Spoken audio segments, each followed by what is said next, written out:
I'm a search and rescue officer for the U.S. Forest Service. I have some stories to tell. So I logged back on tonight and was blown away by the staggering amount of interest this seems to have generated. First off, I'll address a few things that you guys have brought up. There's been an overwhelming amount of people mentioning the similarity between some of my stories and those of David Paulides. I assure you, I'm not trying to rip him off in any way. I've got nothing but respect for the guy. He's actually what inspired me to write this, because I can verify a lot of the things he talks about. We do have a lot of these strange missing person cases, and most of the time, they aren't solved. Either that, or we find them in places they have no business being. I personally haven't been on many calls like that, but I'll share a few that I've seen, and a story my friend told me that relates to this. There was a lot of feedback about the stairs, so I'll touch on that briefly here, and I'll also include a story. They come in a variety of shapes, sizes, styles, and conditions. Some are pretty dilapidated, just ruins, but others are brand new. I saw one set that looked like they came from a lighthouse. They were metal and spiral, almost old-fashioned. The stairs don't go up infinitely or farther than I can see, but some sets are taller than others. Like I said before, just imagine the stairs in your house as if someone copy and pasted them into the middle of nowhere. I don't have any pictures. It's never really occurred to me to try again after the first time, and I don't really feel like risking my job over it. I'll try again in the future, but I can't really promise anything. A few people expressed confusion about the guy who ran into the man with no face. Just to clarify, when the climber ascended and reached the top of this peak, he saw another man in a parka and ski pants. This was the man with no face.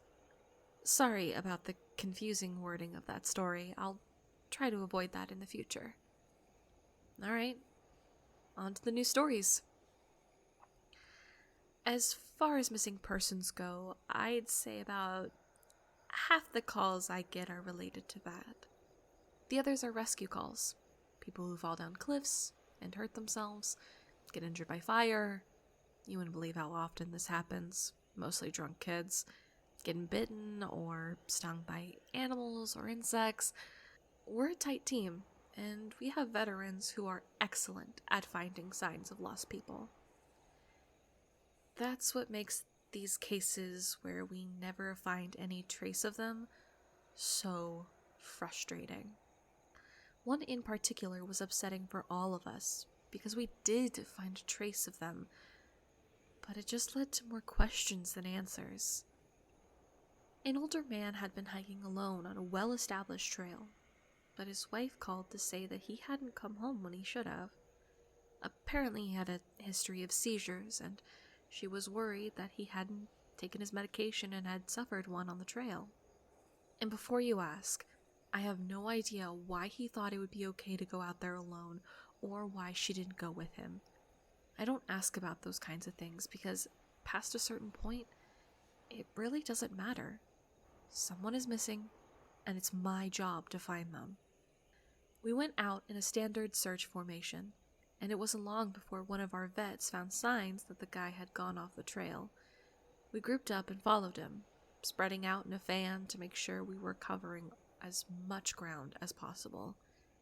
Suddenly, a call comes over the radio telling us to all head back to the vet's location, and we come right away because this usually means the missing person is injured and we need a full team to help them get out safely. We meet back up and the vet is just standing at the base of the tree with his hands on the sides of his head. I ask my buddy what's going on and he points up into the branches of the tree. I almost couldn't believe what I was seeing. But there's a walking stick dangling from a branch at least 30 feet off the ground. The little strap thing on the handle has been looped around the branch, and it's just hanging there. There's no way this guy could have tossed it up that far, and we don't see any other signs that he's still in the area. We call up into the tree, but it's obvious no one's in it. We all just sort of left, scratching our heads. We keep searching for the guy, but we never find him. We even bring our canines out, but they lose the scent long before this tree. Eventually, the search is called off, because there are other calls that we have to attend to, and past a certain point, there's not much we can do. The guy's wife called us every day for months, asking if we'd found her husband, and it was heartbreaking to hear her get more and more hopeless each time. I'm not sure why this call in particular was so upsetting, but I think it was just the sheer improbability of it. That and the questions that were raised. How the hell had this guy's cane ended up there? Did someone kill him and toss it up there as some weird trophy? We did our best to find him, but it was almost like a taunt. We still talk about that one from time to time. Missing kids are the most heartbreaking. Doesn't matter what circumstances they go missing under, it's never easy. And we always dread the ones we find deceased. It's not common, but it does happen. David Paulides talks a lot about the kids SAR teams find in places they shouldn't be, or couldn't be. I can honestly say I've heard about this kind of thing happening more than I've seen it, but I'll share one of the ones that I think about a lot, that I've witnessed personally. I can honestly say I've heard about this kind of thing happening more than I've seen it, but I'll share one of the ones that I think about a lot that I witnessed personally. A mother and her 3 kids were out for a picnic in an area of the park that had a small lake. One is 6, one is 5, and the other is about 3. She's watching them all really closely, and according to her, she never lets them out of her sight at any time. She never saw anyone else in the area either, which is important. She packs their stuff up, and they start to head back to the parking area. Now, this lake is only about 2 miles into the woods, and it's on a very clearly established trail. It's almost impossible to get lost getting from the parking lot to it, unless you're deliberately going off the path like an imbecile. Her kids are walking in front of her when she hears what sounds like someone coming up the path behind her. She turns around, and in the 4 or so seconds she's not looking, her 5-year-old son vanishes. She figures he stepped off the trail to pee or something, and she asks her other 2 where he went. They both tell her that a big man with a scary face came out of the woods next to them, took the kid's hand, and led him into the woods. The 2 remaining kids don't seem upset. In fact, she says later that it seems like they've been drugged. They're sort of spacey and fuzzy. So of course, she freaks out, starts looking frantically in the area for her kid. She's screaming his name, and she says at one point she thinks she heard him answer her. Now, obviously, she can't go blindly running into the woods. She's got the other 2 kids. So she calls the police, and they send us out immediately. We respond, and we start to search for him. Over the course of this search, which spans miles, we never find a single trace of the kid. Canines can't pick up any scent. We don't find any clothes or broken bushes or literally anything that would signify a child being there. Of course, there's suspicion about the mother for a while, but it's pretty clear that she's completely destroyed by the whole thing. We look for this kid for weeks with a lot of volunteer help, but eventually the search peters out and we have to move on. The volunteers keep searching though, and one day we get a call on the radio letting us know that a body had been found and needs to be recovered. They tell us the location, and none of us can believe it. We figure it had to be a different kid, but we go out there about 15 miles from the site where he vanished, and sure enough, we find the body of the kid we've been looking for. I have been trying to figure out how this kid got where he did ever since we found him, and I've never come up with an answer. A volunteer just happened to be in the area because he figured he might as well look in places no one else would think to. on the off chance that the body had been dumped.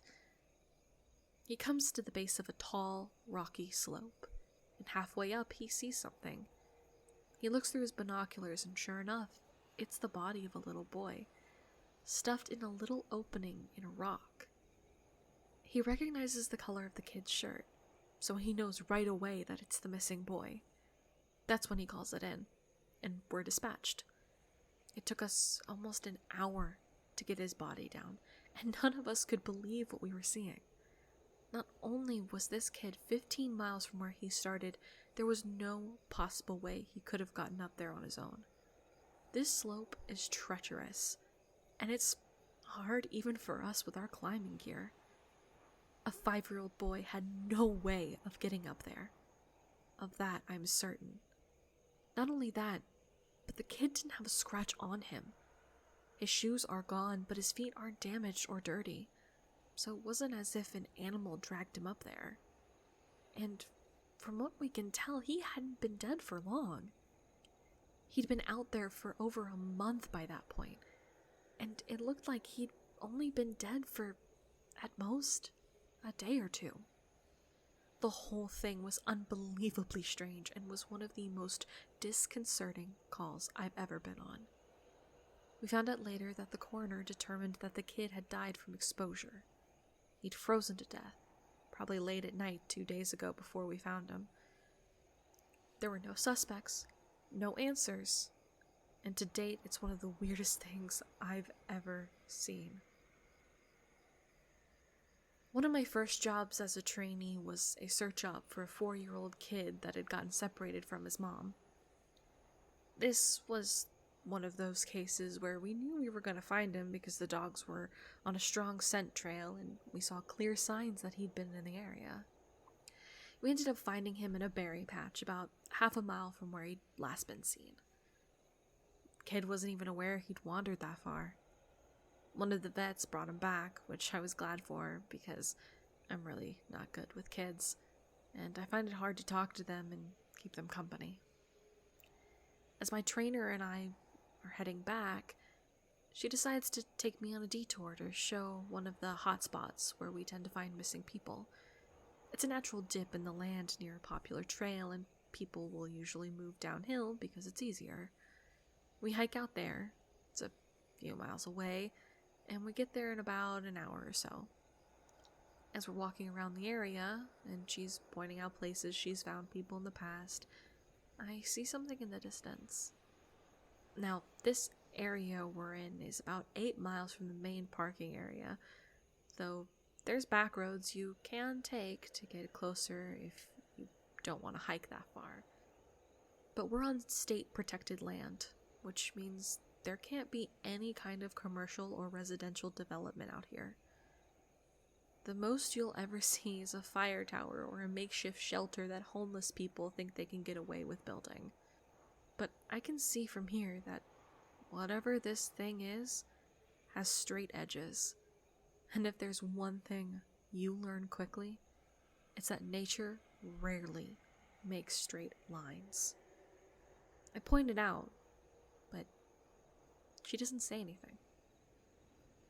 She just hangs back and lets me wander over to check it out. I get within about 20 feet of it, and all the hair on the back of my neck stands up. It's a staircase in the middle of the fucking woods. In the proper context, it would literally be the most benign thing ever. It's just a normal staircase with beige carpet and about 10 steps tall. But instead of being in a house, where it obviously should be, it's out here, in the middle of the woods. The sides aren't carpeted, obviously, and I can see the wood it's made from. It's almost like a video game glitch where the house has failed to load completely and the stairs are the only thing visible. I stand there, and it's like my brain is working overtime to try and make sense of what I'm seeing. My trainer comes and stands next to me, and she just stands there casually, looking at it as if it's the least interesting thing in the world. I ask her what the fuck the thing is doing out here, and she just chuckles. Get used to it, rookie. You're gonna see a lot of them. I start to move closer, but she grabs my arm. Hard. "I wouldn't do that," she says. Her voice is casual, but her grip is tight, and I just stand there looking at her. "You're gonna see them all the time, but don't go near them. Don't touch them. Don't go up them. Just ignore them." I start to ask her about it, but something in the way she's looking at me tells me that it's best if I don't. We end up moving on, and the subject doesn't come up again for the rest of my training. She was right, though. I'd say about every 5th call I go on, I end up running across a set of stairs. Sometimes they're relatively close to the path, maybe within 2 or 3 miles.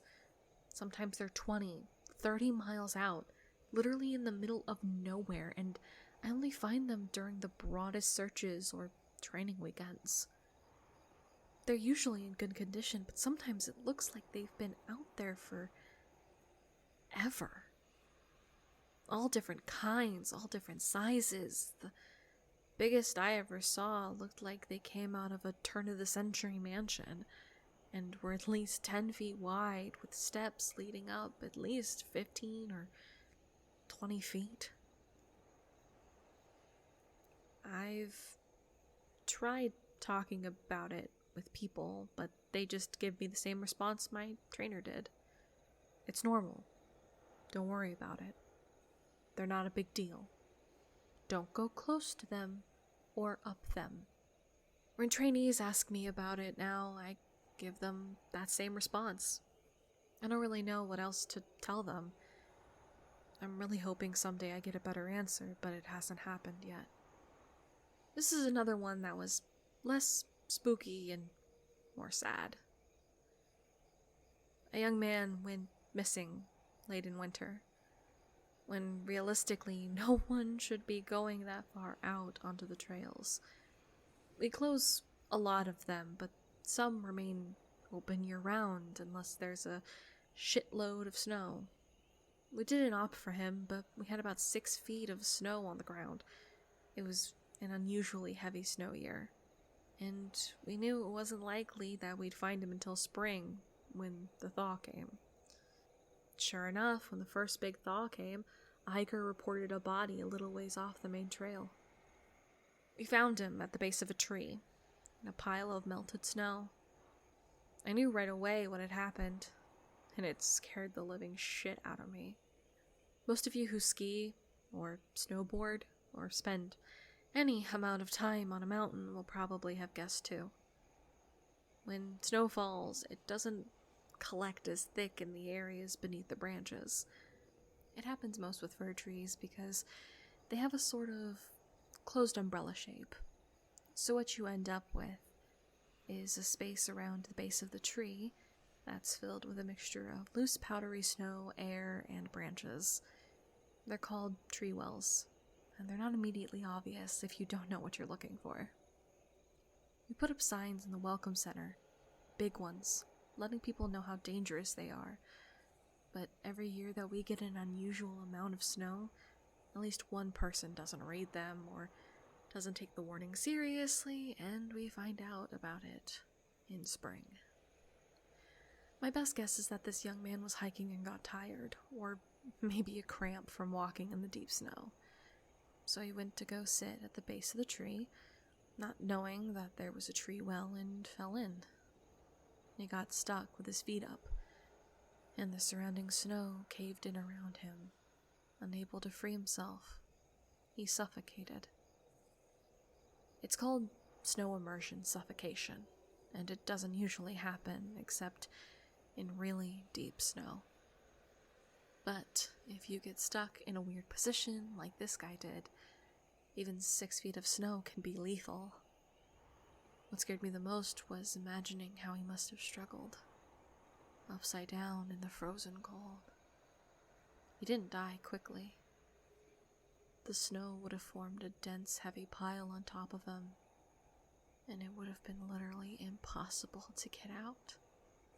As it got harder to breathe, he would have known what was happening. I can't even imagine what he was thinking in his last moments. A lot of my less outdoorsy friends want to know if I've ever seen the Goat Man while I've been out on calls. Unfortunately, or I guess fortunately, I've never had anything quite like that happen. I guess the closest was the whole black-eyed man thing, but I didn't see anything. However, there was this one call where I had something kind of similar, but I'm not sure I'm willing to chalk it up to the Goat Man. We got a report that an older woman had fainted along one of the trails and needed assistance getting back down to the main area. We hiked up to where she's at, and her husband is just beside her. He runs, well, I guess more jogs, to us and tells us that he was a little ways off the trail looking at something when his wife starts screaming behind him. He runs back to her and she's passed out on the trail. We get her on a backboard, and as we're getting her down to the welcome center, she comes to and starts screaming again. I calm her down and ask her what happened. I can't remember verbatim what she said, but essentially what happened was this. She'd been waiting for her husband when she started hearing this really strange sound. She said it sounded sort of like a cat, but it was off somehow, and she couldn't quite figure out why. She went a little ahead to try and hear it better, and it sounded like it was coming closer. She said the closer it got, the more uneasy she was, until she finally figured out what was wrong. I do remember this next part, because it was so weird that I don't think I could forget it if I tried. It wasn't a cat. It was a man saying the word meow over and over. Just meow, meow. But it wasn't a man. It couldn't have been, because I've never heard a man make his voice buzz like that. I thought my hearing aid was going out, but it wasn't. I adjusted it and it still sounded all buzzy. It was awful. He was coming closer, but I couldn't see him. And the closer he got, the more scared I was, and the last thing I remember was a shape coming out of the trees. I guess that's when I fainted. Now, obviously, I'm a little perplexed as why a guy would be out in the fucking woods chanting meow, meow at people. So once we got down the mountain, I tell my superior that I'm gonna go search the area to see if I can find anything. He gives me the go-ahead, and I grab a radio and hike back to where she fainted. I don't see anything, so I keep going about a mile more, and when I head back, I go off the trail to see if I can figure out where she saw him coming from. It's almost sunset by this point, and I don't have any desire to be out at night alone, so I just sort of write it off and make a mental note to check it out again tomorrow. But as I'm heading back, I start to hear something in the distance. I stop, and I call out for anyone in the immediate area to identify themselves. The sound didn't come closer or get louder, but it sounded exactly like a man saying meow, meow, in this really odd monotone. As comical as it makes it sound, it was almost like that guy on South Park with the electrolarynx, Ned. I go off the trail in the direction I think it's coming from, but I never seem to get closer. It's almost like it's coming from all directions. Eventually, it just sort of fades out, and I end up going back to the welcome center. I didn't get any further reports like that, and even though I went back to that area, I never heard that exact sound again. I suppose it could have been some stupid kid out there fucking with people, but even I had to admit it was weird. So this kind of turned into a massive wall of text, and for that I apologize. I wanted to get to the stories my friend told me, and he does have some good ones, so I'll post those tomorrow evening. I also have a few more of my own that I think you guys will like. I'm sorry to keep you all in suspense again. Hopefully, the stories here make up for it and help you get through the next 24 hours until I can post again. Edit. Since it seems like all of you would like to hear more, tomorrow I'll write up as many stories as I can and do a massive post. I'll include my friends' stories, and I'll see if I can get a hold of a few more people who might have some interesting things to talk about. I just wasn't sure how people felt about big, huge walls of text, but if you're all okay with it, I'll post lots of stories.